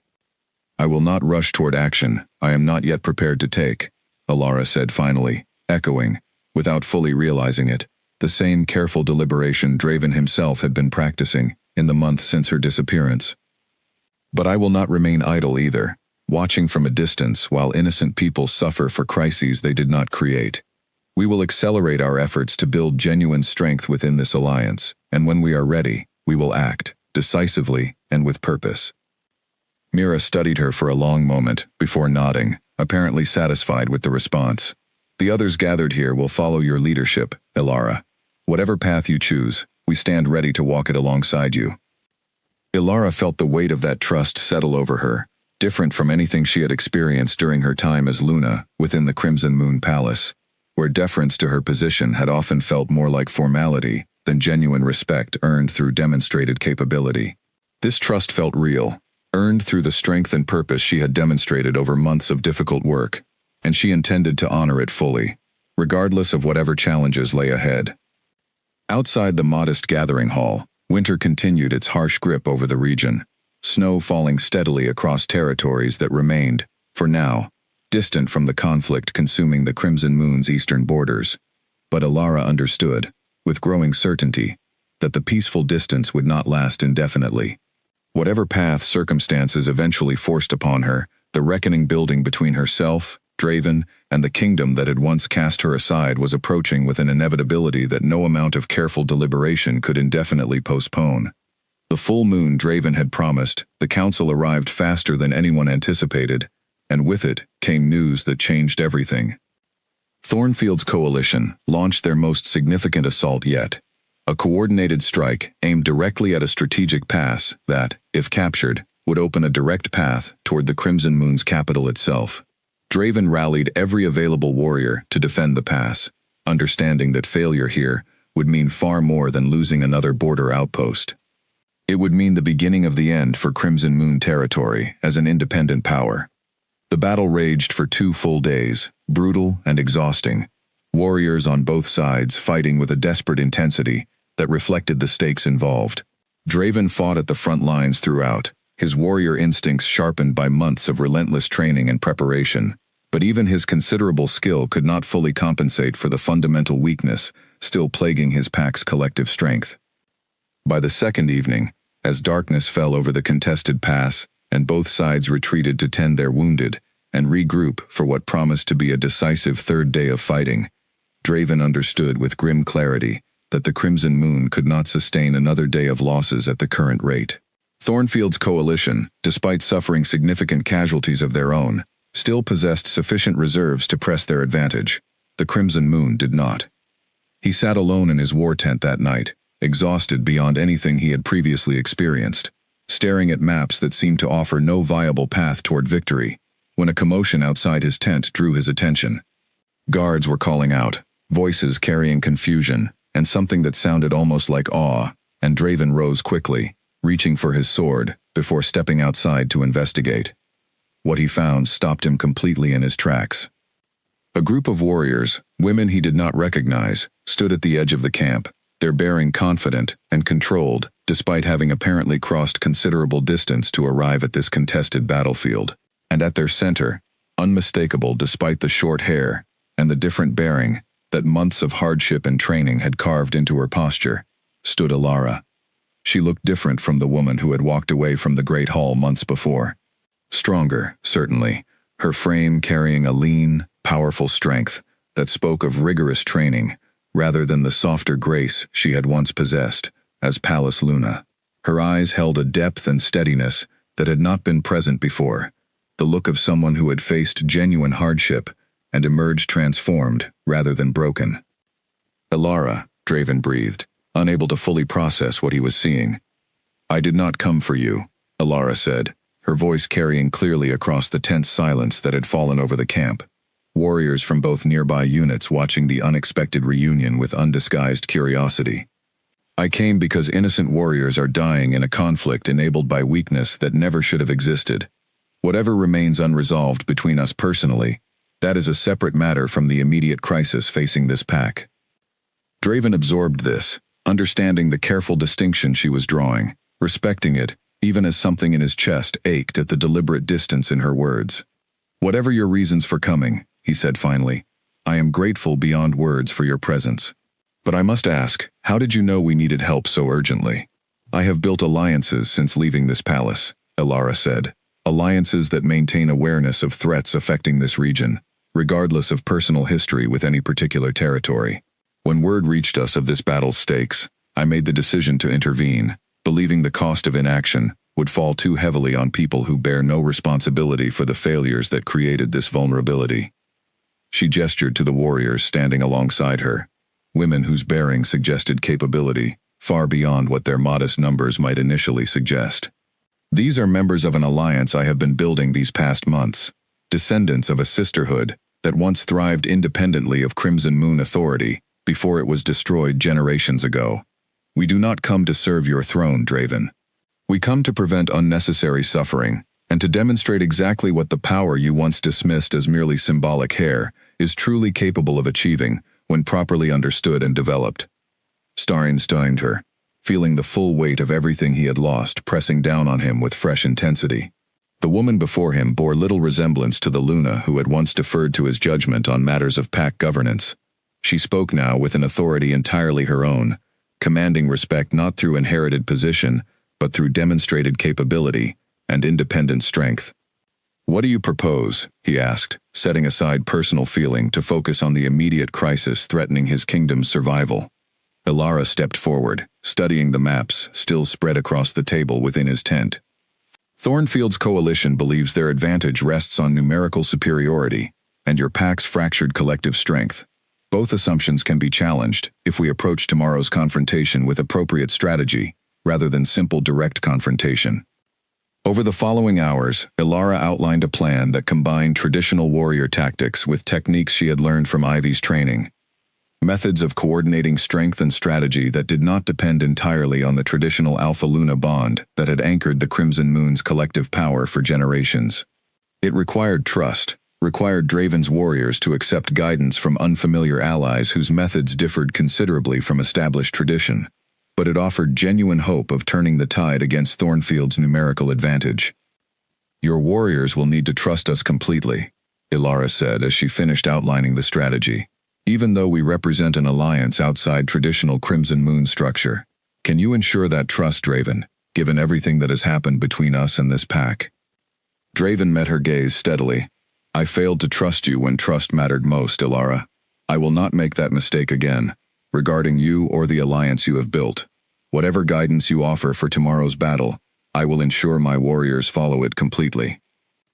Something passed between them in that moment, not quite reconciliation, but perhaps the beginning of something that might eventually grow into genuine understanding, built now on demonstrated action, rather than simple promises or apology. The following morning, as dawn broke over the contested pass, Thornfield's coalition advanced with the confidence of warriors who believed victory nearly secured. What they encountered instead was a Crimson Moon force transformed, coordinating with a precision and strength that defied their expectations entirely. Ilara's alliance moved through the battlefield with a fluid, devastating effectiveness, their unconventional tactics disrupting Thornfield's formations in ways their coalition had never anticipated or prepared to counter. Draven fought alongside them, watching with something like wonder as Ilara herself moved through the chaos of battle with a skill and authority that commanded respect from every warrior who witnessed it, Crimson Moon and allied sisterhood alike. She was not simply participating in this battle. She was leading it, her strategic mind and personal combat prowess combining to shift the tide of conflict in ways that seemed, to warriors who had spent months absorbing losses, almost miraculous. By midday, Thornfield's coalition began to break, their carefully coordinated assault crumbling under the combined pressure of Crimson Moon's revitalized warriors and the Sisterhood Alliance's unconventional tactics. The commander leading Thornfield's forces, recognizing the shifting momentum, ordered a strategic retreat rather than risk complete destruction of his remaining warriors.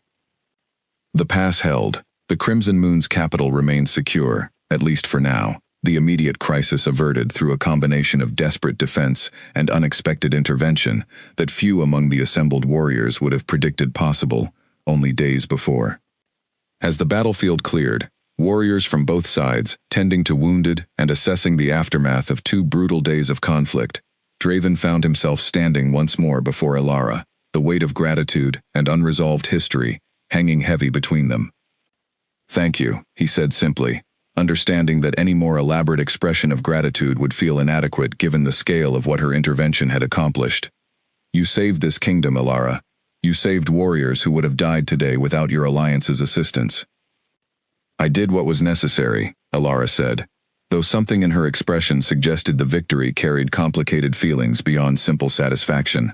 "But do not mistake this intervention for forgiveness, Draven. What happened in that great hall months ago remains unresolved between us, regardless of today's outcome."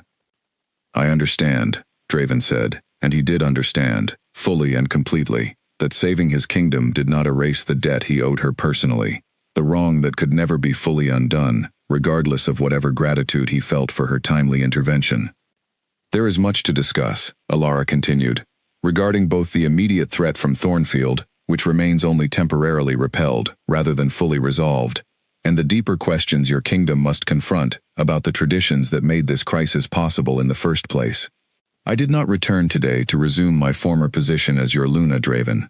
I returned to ensure that innocent people did not suffer for failures beyond their control. Whatever happens between us personally remains a separate matter, one that will require far more than a single battlefield victory to resolve." Draven nodded, accepting the boundaries she was establishing, understanding that whatever path toward reconciliation might eventually exist between them, it would need to be built slowly, through consistent demonstrated change, rather than simple gratitude for a single act of intervention, however significant that intervention had proven. As the sun began to set over the battlefield, painting the sky in brilliant shades of orange and red that seemed to mirror the intensity of everything that had transpired, both Draven and Ilara understood that this moment represented not an ending, but merely the beginning of a far more complex reckoning that would need to unfold between them, and between the Crimson Moon and the alliance Ilara had built, before any true resolution could be reached.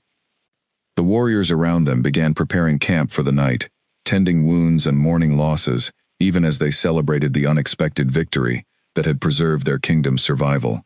Somewhere beyond the immediate battlefield, Thornfield's coalition regrouped, likely already planning their next move, understanding that today's defeat represented a setback rather than complete abandonment of their ambitions toward Crimson Moon territory. The conflict was far from over, but for the first time in months, Draven felt something other than despair settling over him as he watched Ilara move through the camp, tending to wounded warriors from both her alliance and his own pack with equal care and attention, commanding respect through action rather than inherited position. Whatever came next, whatever reckoning still needed to occur between them personally and between their respective territories, he understood now with complete clarity that the woman who had once been stripped of her sacred hair in that great hall had emerged from her exile transformed into something far more powerful than any traditional Luna the Crimson Moon had ever known. And by midnight, as the camp finally settled into uneasy rest after 2 days of brutal conflict, word had already begun spreading throughout the region of what had transpired at the contested pass, carried by messengers and travelers, eager to share news of the unlikely alliance that had turned seemingly certain defeat into unexpected victory. The empire that had once cast Ilara aside now found itself owing its very survival to the strength she had discovered beyond its walls. And throughout every territory touched by that spreading news, one truth became increasingly undeniable. The woman they had tried to break had risen instead, and the world was only beginning to understand exactly what that rise would mean for the future of every kingdom watching.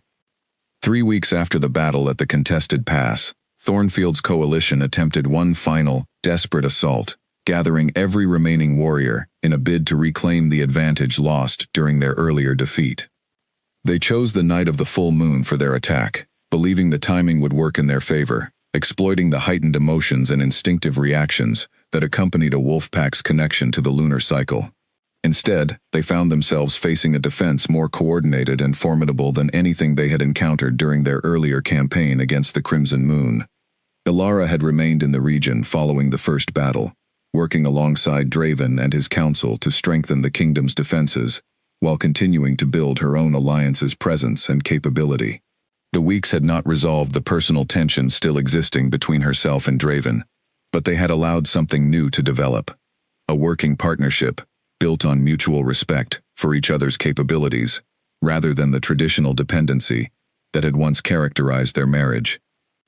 When word arrived that Thornfield intended a final decisive strike, Ilara and Draven coordinated their combined forces with a precision that reflected weeks of careful strategic planning, rather than desperate improvisation. The Sisterhood Alliance, now grown to include over a dozen skilled warriors gathered from scattered territories throughout the region, integrated seamlessly with Crimson Moon's revitalized forces, creating a combined strength that dwarfed anything Thornfield's coalition had anticipated facing. The battle that unfolded beneath the full moon's brilliant light proved decisive within hours, rather than the extended days of brutal conflict that had characterized their earlier confrontation. Thornfield's forces, already weakened by their previous defeat and lacking the reinforcements needed to sustain a prolonged campaign, found themselves overwhelmed by the combined might of Crimson Moon and Sisterhood warriors, fighting with a coordinated strength that reflected genuine trust and respect between allies, rather than mere tactical alliance. By midnight, the outcome had become undeniable. Thornfield's coalition broke entirely, their commanders forced to accept terms of surrender that would see their ambitious expansion permanently curtailed. Their territory required to pay significant reparations for the destruction and loss of life their aggression had caused throughout the preceding months of conflict. As the battlefield quieted, and warriors began the exhausting work of tending wounded and securing the surrendered coalition forces, Draven found Ilara standing alone at the edge of the battlefield, watching the last remnants of Thornfield's broken formation being escorted away under guard. "It is finished," he said, coming to stand beside her, though careful to maintain respectful distance rather than assume the familiarity their past marriage might once have permitted. "This particular threat is finished," Ilara corrected gently. "But the deeper questions remain, Draven. The traditions that made your kingdom vulnerable to Thornfield's ambition in the first place, the same traditions that allowed my downfall through such easily manipulated evidence, those questions have not been resolved simply because we won tonight's battle." Draven nodded, understanding the truth in her words even as he felt the weight of everything still unresolved between them personally. I have spent these past weeks reviewing every ancient law that governs our pack's traditions, working with scholars to understand exactly how such customs became corrupted from whatever genuine purpose they might have originally served. The shearing ceremony, the absolute deference expected toward alpha authority, regardless of evidence or reason, these traditions have caused far more harm than any protection they claim to offer. What do you propose to do about that understanding? Elara asked, turning to study him directly for the first time since their reunion weeks before. Draven took a steadying breath, aware that his answer would determine far more than simply the immediate political situation facing his kingdom. I propose to abolish the shearing ceremony entirely, along with any other tradition that prioritizes blind obedience over genuine justice and evidence. I propose to establish new structures of accountability, ensuring that no future accusation against a Luna or any other member of this pack can proceed without thorough investigation and fair hearing before any punishment is considered. And your throne? Elara asked. Do you propose to rule alone, having learned these hard lessons, or do you envision some different structure of leadership moving forward? The question hung heavy between them, and Draven understood that his answer here mattered more than any political reform he might propose. I do not wish to rule alone, Elara. Not because tradition demands a Luna's presence to anchor our pack's collective strength, but because these past months have shown me exactly what genuine partnership and mutual respect can accomplish, both between allied territories and, I hope, between two people willing to build something real together, based on trust earned through demonstrated action rather than simple inherited position. Elara was quiet for a long moment, studying him with an expression that revealed little of her internal thoughts. You are asking me to return as your Luna.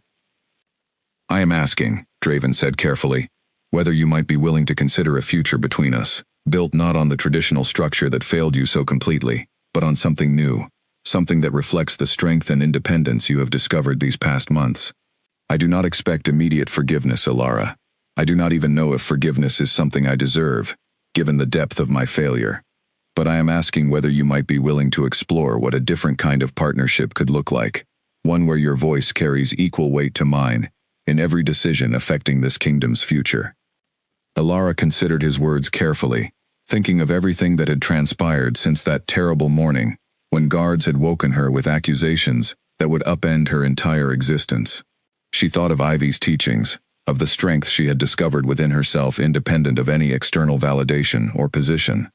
She thought of the alliance she had built, women who looked to her now not as a fallen Luna seeking redemption, but as a genuine leader capable of inspiring loyalty through demonstrated action and integrity.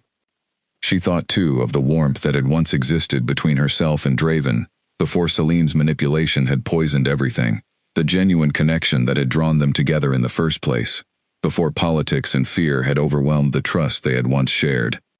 I will not simply return to my former position, Elara said finally, her voice carrying the same steady authority that had commanded respect from warriors throughout the recent conflict. If any future exists between us, Draven, it must be built entirely differently from what came before. I will maintain my alliance with the Sisterhood, independent from Crimson Moon authority, a genuine counterbalance ensuring that power within these territories never again operates without accountability. I will expect full partnership in every decision governing this kingdom, not deference to your judgment alone. And I will require time, real time, to determine whether trust between us can genuinely be rebuilt, rather than simply assumed based on today's victory, or whatever political necessity drives this conversation. I accept those terms, Draven said without hesitation, understanding that whatever future might exist between them would need to be earned through consistent action, rather than simple declaration. Elara studied him for a long moment, searching for any trace of the arrogance or blind certainty that had once characterized the king, who had so easily believed Celine's manufactured evidence over his wife's genuine plea for justice. She found instead someone humbled by genuine failure, transformed through consequence into someone more capable of the partnership she now demanded. Then perhaps, she said slowly, we might begin again, not as Alpha King and traditional Luna, but as two leaders, willing to build something neither of us has ever attempted before. As dawn broke over the battlefield where Thornfield's ambitious coalition had finally been decisively repelled, Word spread rapidly throughout every territory touched by the conflict of the remarkable outcome that had unfolded. The Crimson Moon, once believed vulnerable beyond recovery, had not merely survived the crisis threatening its existence, but had emerged transformed, strengthened by an alliance and partnership that defied every traditional expectation the region's wolf packs had long taken for granted.